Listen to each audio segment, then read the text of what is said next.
Eh Asem na sa kro no sem ye Kunsu RC Primary School e bia koso ho na wo mo nkoba kro no de wo de adesuafo nneoma no mo pe laptop wa aban no to de si school mu honom wo makwa wi laptop miensa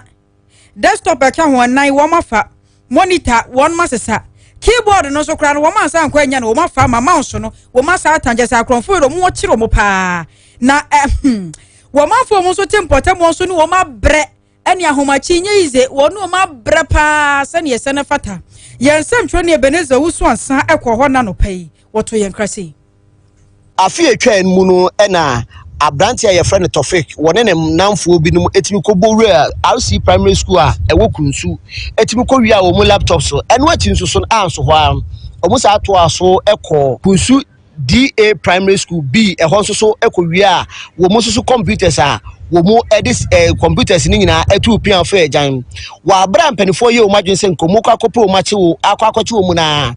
na abrantie Tofik a wono ene so ntakrache a wono di se dom na anim no kope mu se school mu kobo okro no otu pian fa ejan ma wo mu o maka no de yenya wo mu che wo mu na eno ada nyankopon eni ne ho afofie wa abra o sa be pie mu no nim se asem no eto atwa kra wo mu ntimi nka ho asem biem wo be pie mu apepepe na committee fo wo mu Kunsu etimi so ne pechi a enu ada no na chese akwakoye ne gisem ede ama acherecherefo a wo mu wo sa epomu hom na acherecherefo bi no mu de tudwa no mu kire mu se abrantie kuro ye ya kasai etimi akwakobo awura school a wonu ankasa eko school wo mu primary school ho no eye Kunsu DA Primary School a wonu ankasa kwaje ntete wo ho watimi abba awura school mu akwakowie mu desktop makoma nan a eno na aka wo school mu a wo mu de kiro mu ICT watimi akwakobo awura makowia eno achi nsusu no RC Primary School no nsusu ewo Kunsu kro na no o masa akowia wo mu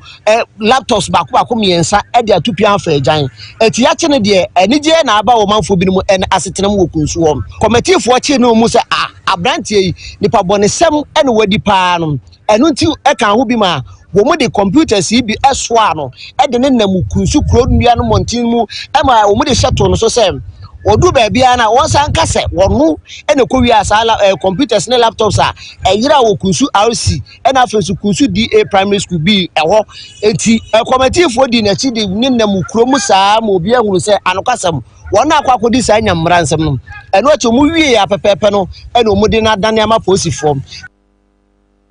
yensem twani Ebeneza owusu ansama ne bo abrantia wadi mfie edu wotwen Samuel Crab why mechanic na abrantie kanipa no mu omokochi akoda wadi mfie edu miensa ekoto no mona ewo kolego no eno no ewo nkran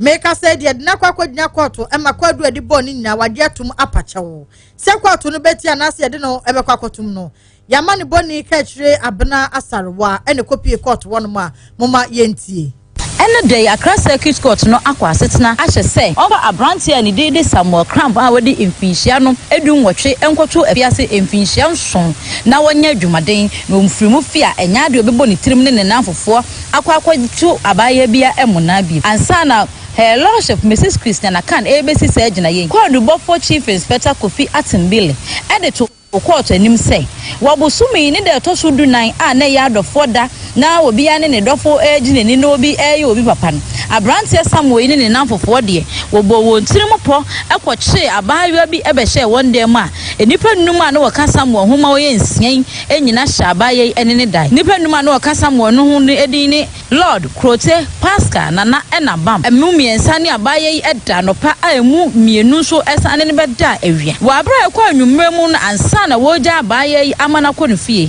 abaye koduru fie no de tu na nanim se nana sei ena Samuel ne nanfofo ayame efiti anopa no we ma oba abrewa ne ho popo de koda enkran posifo a wonam hwehwemu so ekɔche Samuel na nipa num ya wɔka no ho die wadwane pambofo ate wo ho agu nkran ne monten so a wo hwehwe won wa abro de Samuel bedu wa kache no toto na no ebeto odwa se ampa Samuel ne nanfofo aye saa nyamra semi ampa we ne nam so me ne ode ne begina adaka mu a Her Lordship Mrs. Christiana Khan enso bisa ne se asem a wode aboni na no yie wa ho ne se ya Samuel je ne mfunso tu mu pa court a chose enka wonfa ne mfunso nche no na nya de obeye saa enyamra semi biem wonu ne ho ewo bone oyeye no we ne Her Lordship Mrs. Christiana Khan ejina nanum asem so ehye se saade Samuel enkoda afiase emfinhia nson na wanya adwumaden na se Samuel efiri afiase ba enya de obebo ne tirim po so obeye oba bia ebone ewo saa kwan no so ebi